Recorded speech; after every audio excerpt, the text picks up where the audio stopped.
Bonjour à tous. Ça fait plaisir de voir la salle bien remplie. Bienvenue à cette dernière masterclass de la journée. On espère qu'il vous reste encore beaucoup de concentration.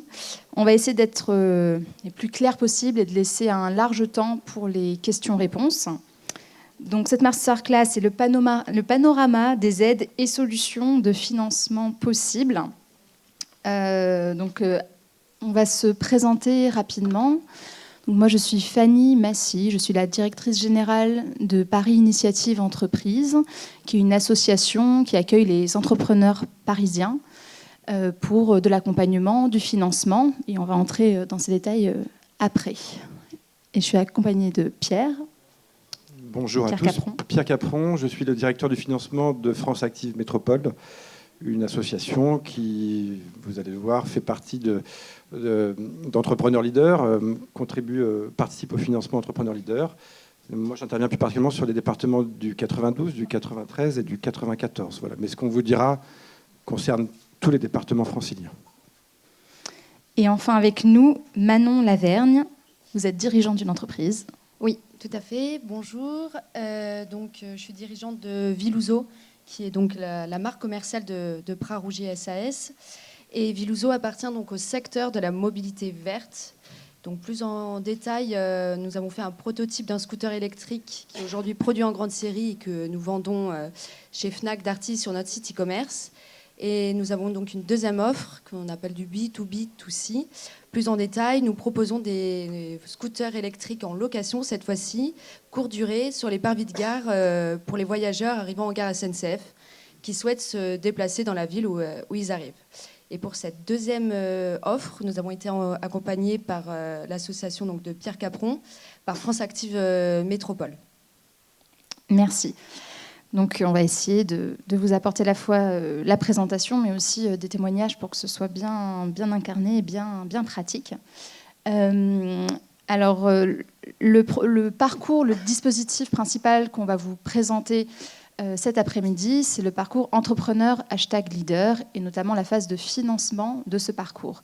Donc entrepreneur #leader, c'est le dispositif qui a été lancé il y a quelques années par la région Île-de-France pour accompagner un maximum d'entrepreneurs franciliens à toutes les étapes de leur parcours. Donc il y a une première étape qui est vraiment l'accompagnement à la conception de votre projet entrepreneurial. On vous aide à faire le prévisionnel financier, donc c'est l'étape 1, dans laquelle on ne va pas rentrer trop en détail là-dessus. Ensuite, il y a la deuxième étape, qui est vraiment le sujet de cette table ronde « Je finance mon entreprise », avec donc des financements, mais on fait aussi des garanties bancaires, plusieurs choses, on va le détailler. Et la troisième étape, « Je dirige mon entreprise ». Donc après le premier financement, on continue à vous accompagner avec du suivi individuel, des ateliers, on continue à vous apporter des réponses au long du parcours entrepreneurial. Et une des particularités, c'est que vous n'êtes pas obligé de faire tout le parcours. Vous pouvez faire uniquement l'étape 1, uniquement l'étape 2, uniquement l'étape 3 ou bien 2 sur 3. Voilà. Vous n'êtes pas obligé de le faire tout d'affilée. C'est vraiment en fonction de votre besoin. Donc, la particularité de ce dispositif, c'est qu'elle rassemble plusieurs acteurs, plusieurs réseaux. Donc, il y a des réseaux d'accompagnement. Donc, au début, la CCI, donc la Chambre de commerce. Il y a la Chambre des métiers, la BGE, Positive Planète. Et donc, pour le financement, c'est Pierre qui va vous présenter les différents réseaux que nous représentons, mais on parle aussi de ceux qui ne sont pas là, sinon on serait trop nombreux. Et donc, tous ces acteurs qu'on va vous présenter vont vous apporter en commun sur cette étape du financement. Certes, on va regarder le financement, mais on ne va pas juste dire oui, non. On va vous renseigner, si vous venez nous voir, sur quel financement exactement vous pouvez nous demander. On ne vous demande pas d'avoir identifié exactement le bon financement, la bonne chose à nous demander. On va vous renseigner, on va vous aider, une fois que vous nous montrez un peu votre business plan, à améliorer, on va vous conseiller, on va vous dire là c'est les points forts, c'est les points faibles. On va vous aider à l'améliorer avant même de décider du financement. Et enfin, on va essayer de vous apporter donc, différents outils de financement qui vont vous aider à financer votre entreprise. Alors, on va rentrer dans les détails. Vous voyez qu'il y a 4 réseaux principaux en Île-de-France qui interviennent dans le financement de la création d'entreprise. 4 réseaux qui ont chacun leur particularité et un peu leur cible. Alors, je vais essayer de faire le plus simplement possible. L'ADI fait du microcrédit pour les entrepreneurs qui n'ont pas accès au crédit bancaire. Donc, normalement, c'est des petits projets avec des plans de financement qui n'excèdent pas 10 à 20 000 euros, et donc dont le besoin de financement extérieur va être limité à 12 000 euros. Et encore une fois, des entrepreneurs, des porteurs de projets qui, parce que leur parcours de vie a pu être un petit peu compliqué par le passé, n'ont pas accès au crédit bancaire. Donc auprès de l'ADI, vous pourrez aller réclamer un prêt d'honneur solidaire de la BPI et un microcrédit. Ensuite, il y a 3 réseaux qui ont, eux, à la différence de l'ADI, vont exiger que pour vous financer, vous alliez mobiliser un prêt bancaire complémentaire. C'est une obligation pour Réseau Entreprendre, pour Initiative France et pour France Active. Réseau Entreprendre, je commence par celui qui est le plus à droite, va être sur les projets qui ont un fort potentiel d'emploi, de création d'emplois. Ça veut dire en général plus de 10 emplois à court terme, hein. Et donc auprès de Réseau Entreprendre, vous pourrez bénéficier d'un prêt d'honneur qui va jusqu'à 50 000 euros, d'un accompagnement par des chefs d'entreprise bénévoles. Donc voilà, si vous avez un projet qui présente un gros potentiel et que vous en êtes convaincu, c'est plutôt vers ce réseau qu'il faudra vous tourner. Si vous êtes donc dans un projet qui est plutôt entre les deux, c'est-à-dire qui n'est pas un micro-projet, mais qui ne va pas non plus générer plus de 10 emplois à court terme, vous irez plutôt voir France Active ou Initiative France. Alors France Active, pour les TPE, fait de la garantie bancaire. La garantie bancaire, c'est quoi ? C'est pas de l'argent qu'on vous prête, c'est de l'argent qu'on va, quelque part, promettre à la banque si jamais votre projet plante. On se porte garant un peu comme voilà. Quand... on n'espère évidemment pas que votre projet va planter, et on s'assure qu'il ne va pas planter. Hein, donc l'accompagnement qu'on va vous apporter vise à s'assurer que les risques sont maîtrisés, sont limités. Mais malgré tout, quand on démarre une entreprise, il y a toujours une part de risque. Et donc, le banquier, son métier, c'est de prêter, mais avec le minimum de risque possible. Donc, si on vous garantit, eh bien, on vous donne plus de chances d'obtenir ce fameux crédit bancaire complémentaire qui est nécessaire. Chez France Active, on peut aussi vous accorder un prêt d'honneur solidaire, qui est un prêt jusqu'à 8 000 euros à taux zéro, sans garantie celui-là, et donc sans intérêt. Et puis si vous avez un projet qui rentre dans le champ de l'économie sociale et solidaire, donc avec un fort impact social, territorial, là il y a encore d'autres moyens de financement plus importants, des prêts à 2%, mais qui peuvent aller sur des montants très élevés jusqu'à 1,5 million. Donc ça, c'est des cas un petit peu particuliers, mais si vous avez un projet qui a une dimension d'économie sociale et solidaire forte, il ne faut pas hésiter à nous solliciter au niveau du réseau France Active. Et puis il y a le réseau Initiative, qui fonctionne souvent en binôme avec France Active, où là, on vous accorde des prêts d'honneur jusqu'à 25 000 euros. Si c'est une reprise, parce que quand on fait un rachat de fonds de commerce en Île-de-France, pour ceux qui ont un petit peu regardé ce type de projet, ça coûte cher en général. On peut monter jusqu'à 75 000 euros de prêts d'honneur, donc c'est des montants importants. Et là aussi, vous pourrez bénéficier d'un prêt d'honneur solidaire et d'un prêt complémentaire avec BPI également, qu'on appelle prêt d'honneur création reprise. Voilà. Donc il y a pas mal de solutions de financement possibles que vous pouvez mobiliser. Je vous précise que pour le réseau France Active, en tout cas pour ce qui concerne les petites entreprises, il faut être demandeur d'emploi pour pouvoir en bénéficier. Voilà. Si vous êtes un peu perdu dans tout ça, on vous donnera des adresses, des sites internet de nos réseaux respectifs. Vous n'hésitez pas à nous contacter. De toute façon, nous, on vous réaiguille vers le bon interlocuteur si vous ne correspondez pas à la cible qu'on peut accompagner. On n'est pas là pour vous mettre des bâtons dans les roues, on est là pour vous aider. D'accord ? Juste pour terminer mon propos, quelques petits conseils avant de taper à notre porte.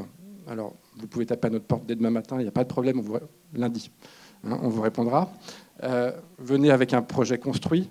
Ça veut dire que si vous êtes juste réveillé ce matin en vous disant « Tiens, j'aimerais bien créer ma boîte », ça va être un petit peu court pour qu'on puisse vous accompagner. Donc, faites-vous accompagner, c'est le mieux que vous ayez à faire si vous n'avez pas trop d'idées par quel bout prendre le sujet. Et la phase 1 est là pour ça. Les opérateurs, chambre de commerce, chambre des métiers, sont là pour vous accompagner. Et donc, une fois que vous êtes à peu près clair dans votre projet, que vous avez commencé à mettre sur un papier ce dont vous avez besoin pour démarrer, quelles sont vos ambitions en termes de chiffre d'affaires, de résultats, là, on va commencer à discuter ensemble. Et comme l'a dit Fanny, on va vous challenger, on va questionner votre projet pour s'assurer que vous avez pensé à tout, y compris ce qui vous met en situation de risque élevé. Et si on pense qu'il y a des choses qui ne sont pas maîtrisées, on va vous chatouiller un petit peu pour vous aider à améliorer le projet.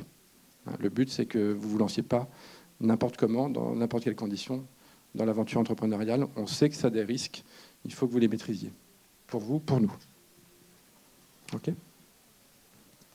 Super. Ce que je vais faire, c'est que je vais poser quelques questions à Manon Lavergne pour incarner un peu là, tout ce qu'on vient de dire. Donc, quelques questions générales, puis après on arrive au financement. Pourquoi vous avez décidé d'entreprendre ? Alors, j'ai décidé d'entreprendre pour 2 raisons. La première, c'est que je souhaitais avoir une entreprise qui représente mes valeurs et ma philosophie. Et donc, c'était en créant Vilouzo, je me suis dit, Vilouzo, ça permettra peut-être d'apporter une petite alternative à la mobilité urbaine. Et donc, en la créant, je me suis dit, OK, j'ai déjà fait un premier pas. Et le deuxième pas qui m'a donné envie, c'était également l'entrepreneuriat en soi, en général, qui est pour moi une sorte de liberté professionnelle. C'est une liberté d'entreprendre, mais une liberté décisionnelle au niveau de la construction, au niveau du management. Et donc, ce sont ces 2 choses ensemble qui m'ont vraiment décidé à me tourner vers à entreprendre. Donc, pour que ce soit bien concret pour tout le monde, est-ce que vous pouvez nous dire très concrètement, à chaque étape, comment vous avez fait, notamment à l'étape du financement, comment vous êtes allé concrètement contacter, quelles ont été les étapes ? Alors, il y a eu plusieurs étapes. J'ai été accompagnée à différents niveaux et à différents moments de mon entreprise. Donc, la toute première, je vais être assez brève, c'était avec la BPI. C'était une aide qui s'appelait InnovUp Faisabilité. Donc, je vous laisse vous tourner vers la BPI qui vous en dira beaucoup plus là-dessus. Ensuite, la deuxième étape, ce qui m'a amenée aussi vers France Active Métropole, parce que sachez que souvent les acteurs sont en lien les uns avec les autres. Mon entreprise est domiciliée à Saint-Mandé, donc c'est le département 94, et donc je me suis tournée vers la CCI du 94 où je suis une formation qui s'appelle Sup Excellence, que je vous recommande, qui est par contre pour les femmes uniquement. Et en discutant avec quelqu'un de la CCI 94 lors d'un événement, m'a parlé donc de entrepreneur #leader et m'a également parlé du prêt d'honneur avec France Active Métropole. Donc, à travers cette personne, j'ai passé d'abord ce qu'ils appellent une sorte de collège des financeurs. C'est une sorte de petit... dans une salle, vous êtes avec une dizaine de personnes de différents profils. Il y a des banques, des entrepreneurs. Et vous présentez votre projet comme pour le jour J, où vous allez présenter devant France Active Métropole pour le prêt d'honneur. Et c'est très bienveillant, et il vous donne beaucoup de conseils, et il vous challenge en mode de qu'est-ce que vous devez améliorer, ou quelles sont les failles dans votre projet, et qu'est-ce qu'il faut faire pour que votre projet soit le mieux du mieux le jour de la présentation. Donc j'ai d'abord fait ce petit rendez-vous avec la CCI pour arriver ensuite avec France Active Métropole où vous avez un chargé d'études en fait qui vous est dédié. Donc pour moi il s'appelait Adam. Et donc, très concrètement, vous êtes allé sur le site internet, vous avez trouvé, vous êtes allé, voilà. Vous avez juste appelé, c'est ça, ou j'ai envoyé d'abord un mail que la CCI m'avait donné. Et après, on m'a redirigé vers Adam. Et à partir de là, il a pris contact avec moi. Et vous êtes très bien guidé. C'est-à-dire qu'on va vous expliquer tout le processus, comment ça se passe. Comme l'a expliqué un peu Pierre, donc, le prêt d'honneur et France Active Métropole, il faut que ça soit toujours avec un prêt bancaire à côté. Quelles sont les garanties que vous pouvez avoir avec ce prêt d'honneur ? Il y a une égalité la garantie égalité homme-femme. Enfin, Pierre va lui expliquer quoi. Ouais, égalité femme, pardon. Voilà, donc tout ça, on vous explique en fait. Et c'est vraiment très rassurant, ça il faut vraiment le prendre en compte. Et à partir du moment où j'ai envoyé cet email, tout s'est déroulé dans l'ordre et on vous explique en fait, et vous n'êtes jamais perdu. Voilà. Et ça, c'était très important. Super. Donc, vous avez obtenu un financement. Donc, il y a eu l'accompagnement par Adam. Il y a eu l'étape du comité aussi. Donc, c'est quelque chose qui est en commun avec plusieurs. Vous pouvez peut-être revenir un tout petit peu sur le comité du. Oui. Alors, Pierre en a un tout petit peu parlé tout à l'heure. Donc, c'est un comité avec à peu près je crois, une vingtaine de personnes, pareil, de profils différents. Donc, il y a des représentants de France Active Métropole, bien sûr. Je ne sais pas si je me souviens bien, il y avait d'autres entrepreneurs, des personnes dans le milieu de l'assurance, il y avait également des avocats, enfin voilà. Et ils vont vous challenger. Des banques aussi. Des banques, pardon, également. Et ils vont vous présenter votre projet. C'est un petit peu impressionnant, hein. Vous êtes vraiment tout seul, ils sont en U devant vous. Après, faut vraiment être préparé. Et vous présentez votre projet. Et après, je dirais pendant 10-15 minutes, il y a des questions qui sont souvent... qui trouvent peut-être qu'ils sont des failles. Et donc, vous devez aussi, vous, défendre votre projet et montrer que non, il est viable. Voilà ce que je vais faire avec ça. Et il y a aussi des conseils qui sont donnés. Donc, vous recevez un oui ou un non à la suite de ce comité. Et il y a aussi une partie conseil. Donc, c'est-à-dire, on vous conseille de vous entourer de telle personne ou de faire attention à ça. Et ça, ces conseils sont assez importants parce que ça veut dire que c'est les points faibles de votre projet. Enfin, peut-être que je me trompe, mais c'est comme ça que je l'avais un peu ressenti. Peut-être juste pour rebondir sur ce que vous dites, Manon. C'est vrai que c'est un peu impressionnant, les comités d'engagement. Alors, c'est tellement impressionnant que vous avez eu 20 personnes, mais il n'y avait pas autant de monde. On était un peu moins nombreux. Mais c'est vrai que ça impressionne souvent les candidats. Et sachez qu'il ne faut pas avoir peur d'aller confronter son projet à un regard extérieur, à des regards extérieurs. Nous, on est là pour vous aider, vraiment. On est là pour vous challenger, mais on est là pour vous challenger avec bienveillance. Alors, évidemment, c'est un peu impressionnant, j'en conçois, mais il ne faut pas craindre cette étape-là qui vous aide à grandir, encore une fois. Oui. Et donc, pour conclure, donc le fait d'avoir été accompagné, d'avoir bénéficié d'un soutien financier, voilà, en quoi ça vous a aidé? Voilà, qu'est-ce que vous avez pu faire grâce à ça? Alors, avant l'aspect financier, je voudrais dire aussi qu'avec France Active Métropole, ce qu'il n'y avait pas avec BPI par exemple, il y a un accompagnement humain en fait. Et quand tout à l'heure je vous parlais de Adam, c'est-à-dire que c'est une personne qui est vraiment dédiée à votre dossier. Et vous pouvez l'appeler, poser des questions. C'était vraiment une personne très présente et qui expliquait vraiment tout en détail. C'est-à-dire qu'après, il y a aussi toute la partie bancaire, démarcher les banques, comment ça se passe, la garantie, etc. On peut être vite perdu dans toute cette partie administrative. Et donc vraiment, cet accompagnement humain, c'est vraiment très important. Et c'est aussi, OK, ils me font confiance, ils sont prêts à m'accompagner. Ça veut dire aussi que mon projet, il est viable. Et que moi, derrière, je suis sur le bon chemin, d'accord, mais entre guillemets, j'ai intérêt à assurer dans le sens où, OK, maintenant, il faut vraiment que je m'y mette. J'ai un bon projet si on croit en moi.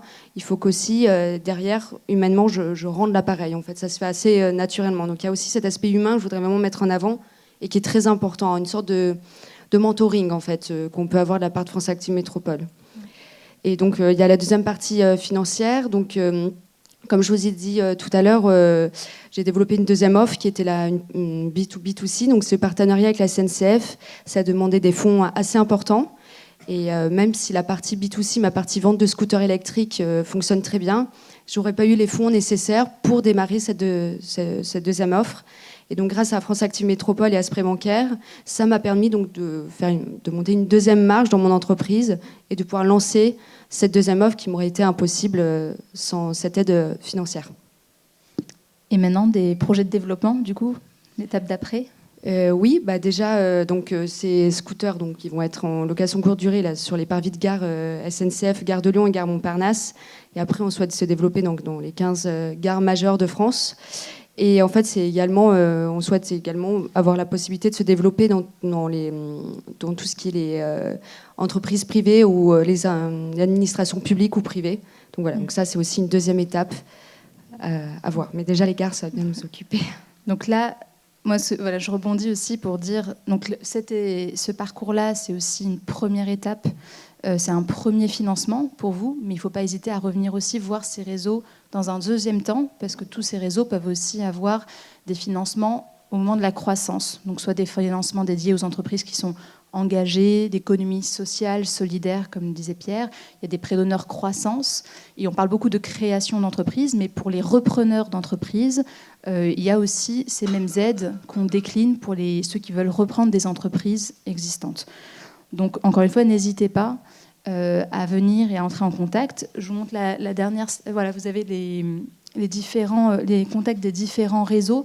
S'il y a une slide à prendre en photo, c'est celle-là. Vous pouvez retourner sur le site de la région pour retrouver tout ce qu'on a dit. Et vous avez les différents réseaux. Et donc, en allant sur ces sites, vous trouvez l'antenne qui est la plus proche de chez vous. En général, la répartition se fait par rapport au siège social de l'entreprise, là où vous êtes, là où vous voulez créer votre entreprise.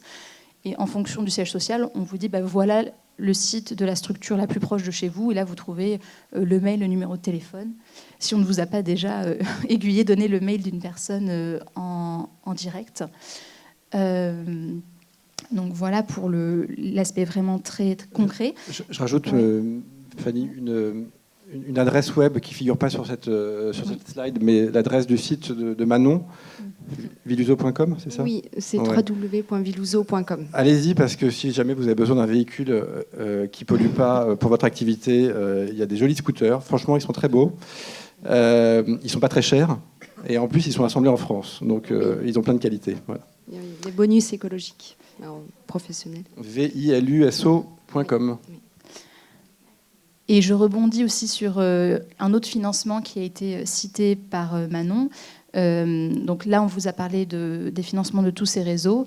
Et puis, en complément aussi, en partenariat avec la région Île-de-France, il y a aussi des aides de la BPI. Donc, n'hésitez pas à aller aussi sur le site de la BPI. Et là, vous avez notamment, sur les premières années de votre entreprise, InnovUp et TPUp que vous pouvez aller chercher. Ça, c'est de la subvention d'investissement. Et c'est assez complémentaire. Donc, vous pouvez voir, là, il y a les critères qui sont écrits, si vous êtes éligible ou pas.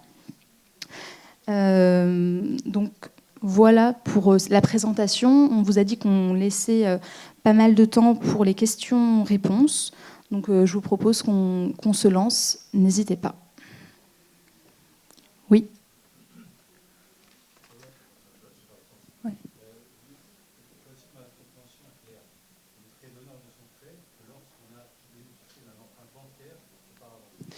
Alors, la question, c'est est-ce qu'on a un prêt d'honneur uniquement si on a déjà obtenu un prêt bancaire auparavant? Donc, quand vous allez... Pierre, je te laisse... On va vous demander d'obtenir un prêt bancaire pour vous débloquer les fonds.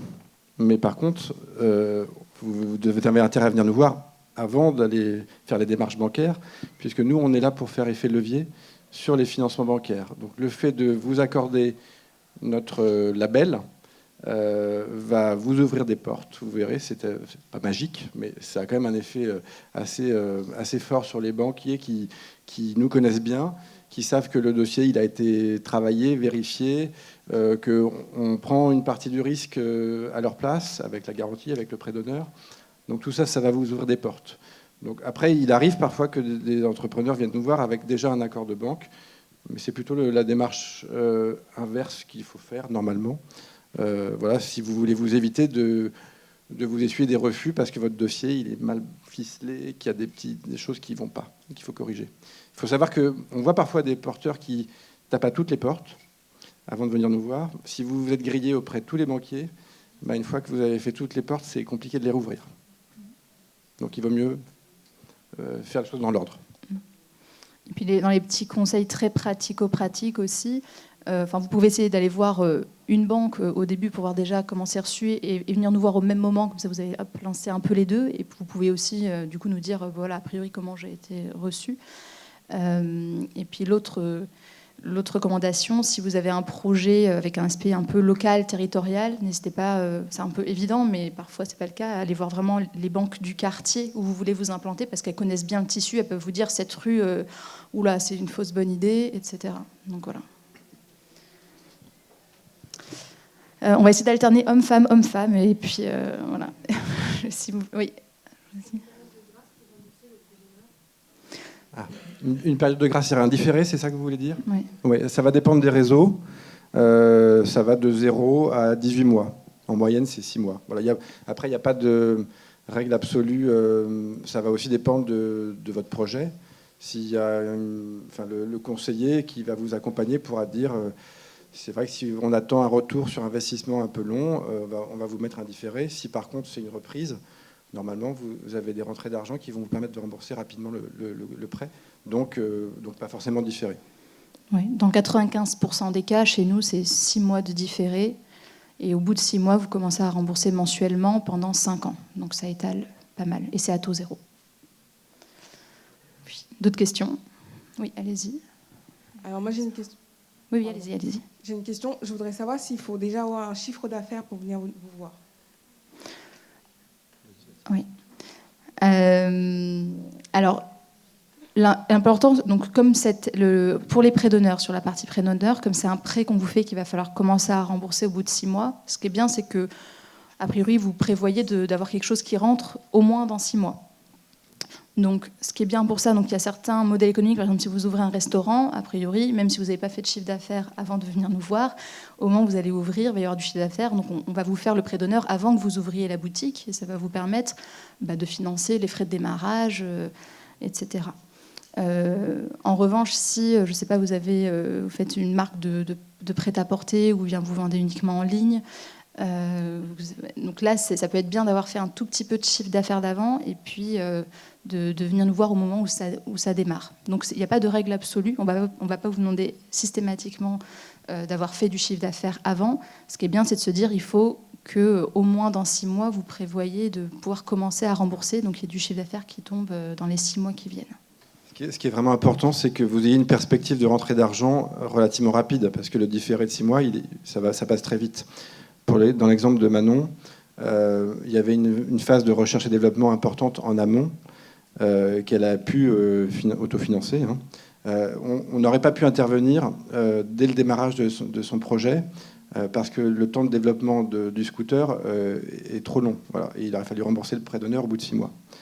Mais par contre, là, au moment de la phase de commercialisation avec la SNCF, on sait que les délais sont pas d'une semaine, mais ils seront plus rapides que 1 an et demi ou 2 ans. Et donc typiquement, c'est sur cette première phase en amont qu'il y avait eu l'Innov'Up faisabilité de la BPI, non? C'est pas ça? Oui, tout à fait, c'est ça, exactement. Il y avait... alors, juste rapidement, ça peut peut-être vous intéresser. Au début, c'était la bourse French Tech. Et si je ne me trompe pas, je crois qu'il faut que l'entreprise ait moins d'1 an. Et en fait, c'était au milieu du Covid. Donc, ils m'ont basculé, parce qu'il n'y avait plus de budget, ils m'ont basculé sur Innov'Up faisabilité. Mais voilà, donc vous verrez avec le responsable chargé d'études French. Ça, c'est pour les projets innovants. Oui. C'est pas tous les projets qui peuvent bénéficier de cette bourse. Oui. Voilà. Pour ceux qui sont start-upers avec de la recherche et développement, etc., il y a en effet des compléments BPI pour le tout démarrage. Oui. Alors, moi j'avais 2 questions. Est-ce qu'on peut cumuler les prêts d'honneur? Et faut-il absolument être demandeur d'emploi ou même un salarié peut demander, qui vise en fait à créer sa propre entreprise, est-ce qu'il peut aussi demander Donc il y a 2 questions. Donc est-ce que c'est uniquement pour les demandeurs d'emploi? Et la première, c'était est-ce qu'on peut cumuler les différents prêts d'honneur? Donc, est-ce qu'on peut cumuler différents prêts d'honneur? On vous le déconseille. A priori, c'est un endettement personnel. L'idée, c'est d'en avoir un et de faire levier.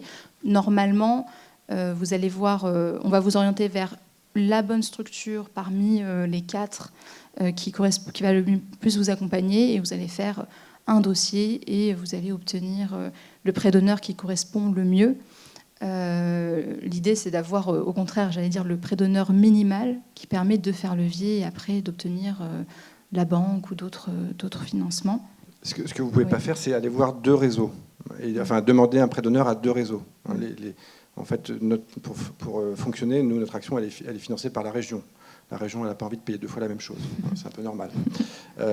Donc, vous ne pouvez pas aller voir Réseau Entreprendre et Initiative France pour avoir un prêt d'honneur des 2 réseaux. Par contre, vous pouvez quand même cumuler prêt d'honneur solidaire et prêt d'honneur du réseau Initiative ou du réseau Entreprendre. Ça, c'est autorisé. D'accord ? Alors, le prêt d'honneur solidaire, il est réservé aux demandeurs d'emploi. Par contre, le prêt d'honneur classique, il est ouvert à tout le monde, y compris salariés, y compris d'autres situations sociales variées. Il n'y a pas de conditions d'accès pour le prêt d'honneur, il n'y a pas de conditions sociales pour accéder au prêt d'honneur du réseau Initiative France ou du réseau Entreprendre. En revanche, ce qu'on va voir, ce qu'on va vous demander, c'est d'être vraiment déjà bien impliqué dans votre projet. Donc si vous êtes à mi-temps seulement sur votre projet, c'est a priori, non, on va se dire, si vous vous endettez et puis vous êtes que à mi-temps, au moment où vraiment vous allez chercher du financement, ça doit être le moment où vous êtes vraiment à 100% sur votre projet pour maximiser les chances qu'il réussisse. Donc on va pouvoir vous dire, voilà, le moment, on peut vous donner des informations, mais le moment où vous venez demander le financement, a priori, c'est un moment où vous êtes passé à temps plein sur le projet. Voilà. Puis après, monsieur. Ouais. Alors ma question est relative à l'économie sociale et solidaire. Est-ce que vous pourriez peut-être indiquer quelques structures vers lesquelles se tourner pour structurer un projet, de manière à ce qu'on ait le plus grand impact social possible, et d'un autre côté, les structures qui peuvent accompagner au plan financier? Merci.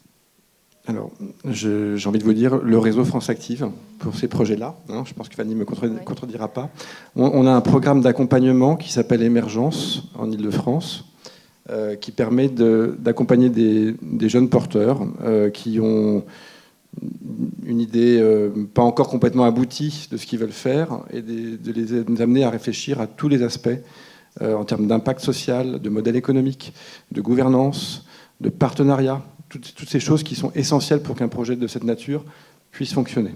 Donc ça, c'est un accompagnement qui dure 1 an. C'est des promotions qui démarrent en début d'année. Donc ça démarrera au printemps l'année prochaine et ça se termine en fin d'année suivante. Et ensuite, pour le financement, on prend le relais parce que vous avez compris, notre métier, c'est de financer et c'est aussi de financer l'économie sociale et solidaire. Donc on vous aiguillera aussi parce que notre but, c'est pas de tout financer. On n'est pas là pour prendre 100% de vos besoins. On est là pour vous aider à trouver et à ouvrir toutes les bonnes portes. Donc tout ce que vous pourrez faire financer ailleurs, on sera ravis de vous aider à ouvrir ces portes, que ce soit la banque, que ce soit des subventions publiques. Sur ce genre de projet, il y a parfois des subventions publiques. Ça peut être des subventions privées, des fondations. Tout ça, on est là pour vous dire où aller creuser. Et après, en complément de ce parcours qui est formidable, parce qu'il y a aussi des promotions, vous échangez avec d'autres entrepreneurs, il y a toujours dans le programme Entrepreneur #Leader, vous pouvez aller voir la BGE aussi, qui a parfois des parcours dédiés aux entrepreneurs de l'ESS. Il y a Positive Planète, il y a d'autres structures aussi qui peuvent accompagner de manière soit plus ponctuelle et qui ont aussi des programmes. Oui. Bonjour, merci pour cette présentation. Je voudrais savoir si, en cas d'événement extraordinaire de force majeure dans l'évolution de la société, s'il y a un problème... De Covid. Voilà, je pense à ça. Est-ce que la dette nous est liée personnellement ou c'est vraiment lié à l'entreprise? Et si, par exemple, il y a une liquidation, et voilà, si on est lié ou pas du tout? Alors oui, vous faites bien de poser cette question, c'est un prêt personnel, c'est pas un prêt à l'entreprise. Pourquoi c'est un prêt personnel, le prêt d'honneur? Parce que ça va justement venir augmenter vos apports. En fait, le prêt d'honneur, il est là quand vous avez un bon projet, mais que vous n'avez pas suffisamment d'argent, d'épargne personnelle pour le développer. Et donc ça vient augmenter quelque part vos apports, et c'est du coup pour la banque, c'est assimilé à un apport personnel, même si c'est un prêt qu'il faut rembourser. La contrepartie de ça, c'est que, effectivement, si jamais votre projet plante, vous êtes redevable à titre personnel du prêt d'honneur. Alors, il y a quand même des garde-fous. D'abord, on est des structures humaines, je crois que Manon l'a bien dit. On n'est pas là pour pousser quiconque au suicide. Dieu merci, je ne crois pas que ça ne soit jamais arrivé, mais donc quand il y a des situations dramatiques et qui font que vous ne pouvez pas rembourser à titre personnel et qu'il y a liquidation judiciaire de l'entreprise, on est garanti par la BPI. Voilà. Maintenant, si vous pouvez rembourser, il faudra rembourser. Et bien souvent, des entrepreneurs, alors la plupart réussissent, il faut quand même vous dire qu'on a à peu près 80 à 90% de pérennité à 3 ans. Donc la plupart des entrepreneurs qu'on soutient remboursent. Et heureusement, parce que si vous ne remboursez pas, on ne peut plus prêter aux autres. C'est de l'argent qui revient, c'est recyclé en permanence, donc c'est important que vous remboursiez. Mais si jamais, effectivement, vous ne pouvez pas rembourser et que vous êtes obligé de liquider l'entreprise, on peut mobiliser la garantie de la BPI si vous êtes dans l'incapacité de rembourser à titre personnel. Et la plupart quand même, des gens auxquels ça arrive retrouvent du travail, parce qu'une expérience entrepreneuriale, ça se valorise aussi sur le marché du travail. Et donc, quand on retrouve du travail, il faut rembourser. Oui. Vous avez parlé d'avoir une perspective de rentrée d'argent. Bonjour. Vous avez parlé d'avoir une perspective de rentrée d'argent d'ici à ce que le différé entre en jeu. Parfois, on peut avoir une rentrée d'argent via des remboursements tels que le CIR, tel que le crédit impôt recherche. Est-ce que ça compte comme un... Vous le prenez en compte comme une rentrée d'argent typique, même si ce n'est pas une rentrée d'argent faite de chiffre d'affaires? En général, là, ça va vraiment être très, très particulier. On va vraiment rentrer dans les... Ça va dépendre du montant. Est-ce que c'est significatif, pas significatif? Est-ce que c'est garanti sur combien de temps? Enfin, ça va vraiment être très particulier. En général, ce qu'on va quand même recommander, c'est que ce soit vraiment... la perspective de chiffre d'affaires, ce soit vraiment sur votre cœur de métier, sur ce que vous voulez finalement vendre. Donc si là, a priori, le CIR, c'est quand même pas idéal, en tout cas, nous, on vous conseillera que ce soit plutôt un début de lettre d'intention pour vraiment ce que vous voulez vraiment vendre, que ce soit plutôt le cœur d'activité. En tout cas, on va vous demander un plan de trésorerie sur la première année. Donc, le remboursement du crédit impôt recherche va intervenir dans le plan de trésorerie. Voilà, mais on va regarder tout ça. Mais c'est vrai que, comme le dit Fanny, s'il y a des rentrées d'argent qui sont liées directement à votre activité, c'est quand même un peu plus rassurant.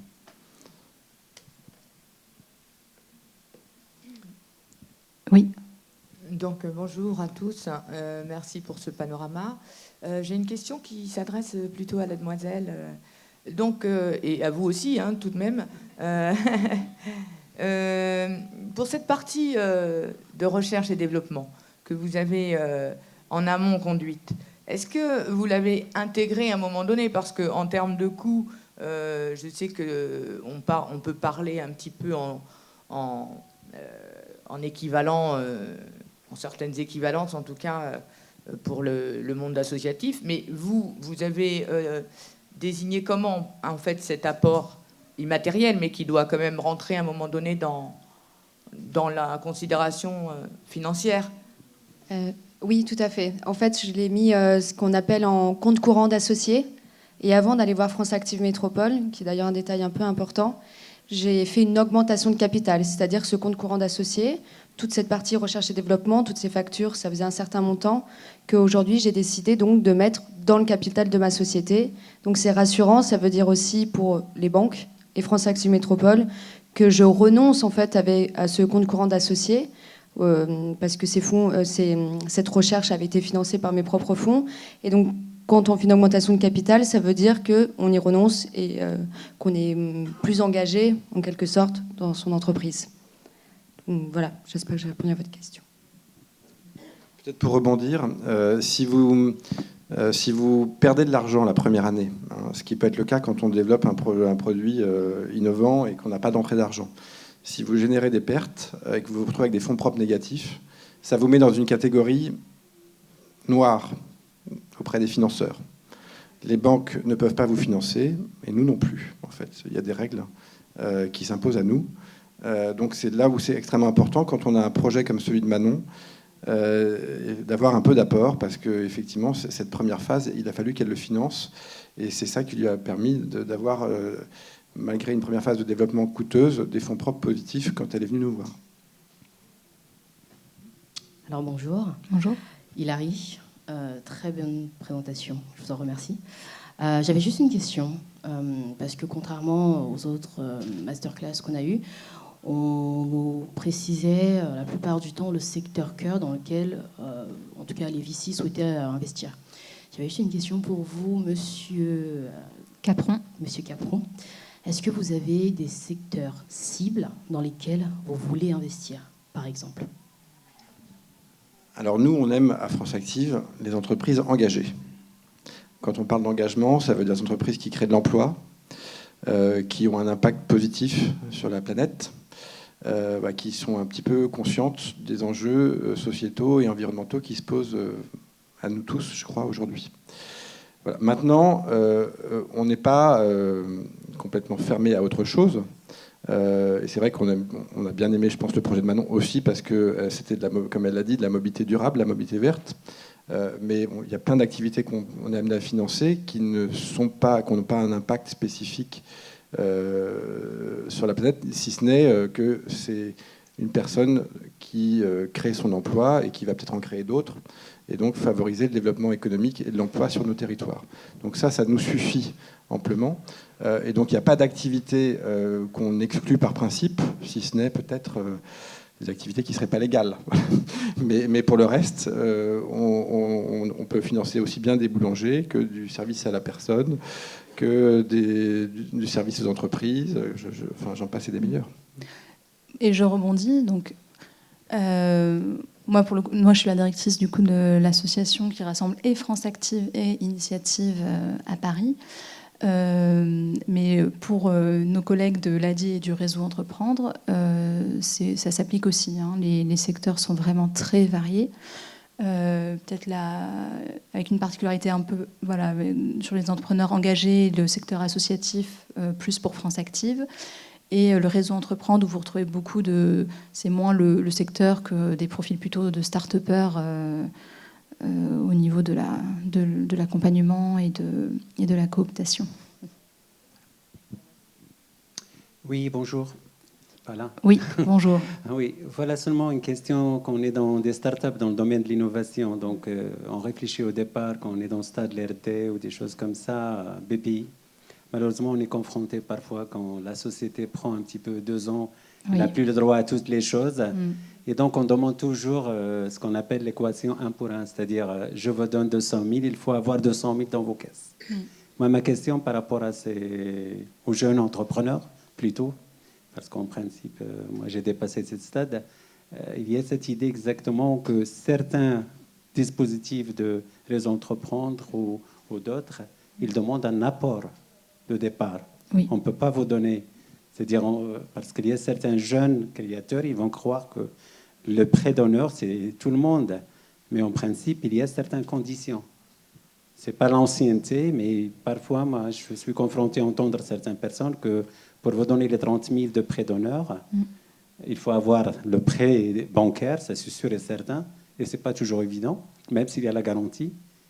Et aussi, il faut avoir un apport dans la société. C'est-à-dire qu'il faut avoir 15 000, 20 000, 30 000. De toute façon, au moins, je ne pense pas, France Active, je ne pense pas qu'il le demande, mais je pense qu'il y a d'autres, il faut qu'on soit conscient de ça aussi. Ouais. Merci.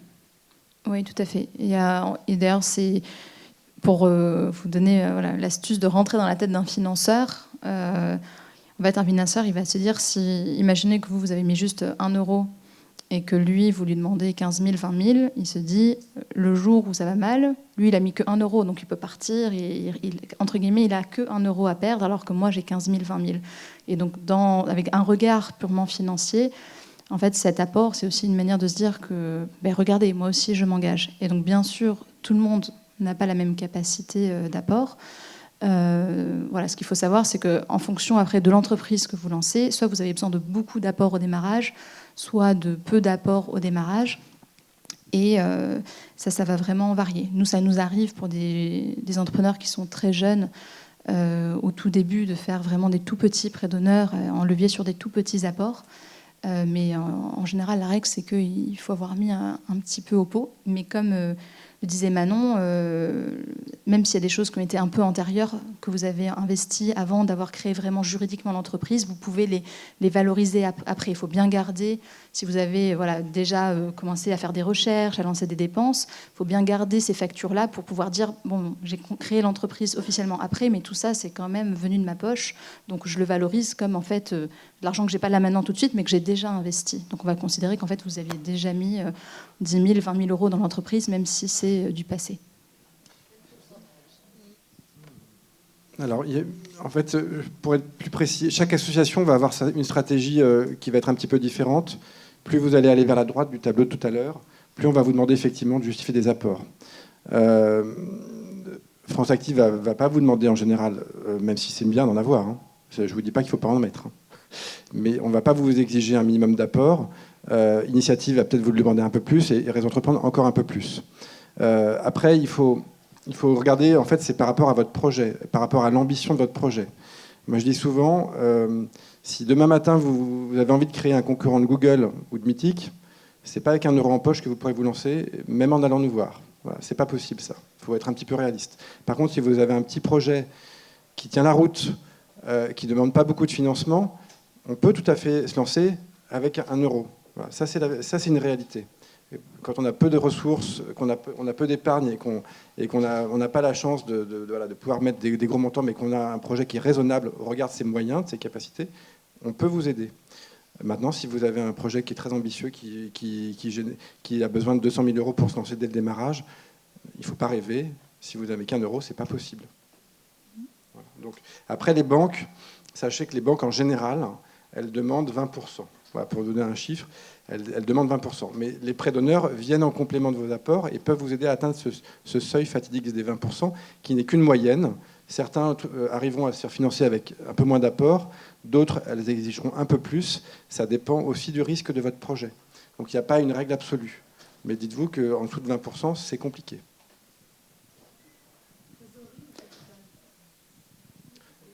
Alors, les deux, mon général. Nous, on aime bien que vous vous engagiez dans votre projet. C'est un peu ce que disait Fanny tout à l'heure. Si vous mettez 1 euro en capital et tout en compte courant d'associé, c'était Manon qui le disait, et que vous nous demandez en sens inverse de mettre un gros prêt d'honneur, on va vous dire pourquoi vous nous demandez de faire beaucoup d'efforts alors que vous prenez aucun risque. Donc c'est important que vous mettiez aussi, que vous démontriez que vous êtes prêt à vous engager dans votre projet. Si vous avez 50 000 euros à mettre sur la table, pourquoi ne mettre qu'1 euro en capital ? Ça ne donne pas un bon signal à vos financeurs, ça ne donne pas un bon signal à vos partenaires commerciaux. Voilà. Si par contre vous n'avez qu'1 euro à mettre, eh ben, on va essayer de voir s'il y a une solution pour vous accompagner. Et sur le calcul des 20%, c'est bien la banque va prendre le capital, plus le prêt d'honneur, plus le compte courant d'associé. On a dépassé le temps, il faut arrêter. On a dépassé d'1 minute. Merci beaucoup. Merci à tous, merci pour vos questions. Merci Manon. Voilà. On vous laisse la slide avec les différents sites internet. N'hésitez pas à y retourner.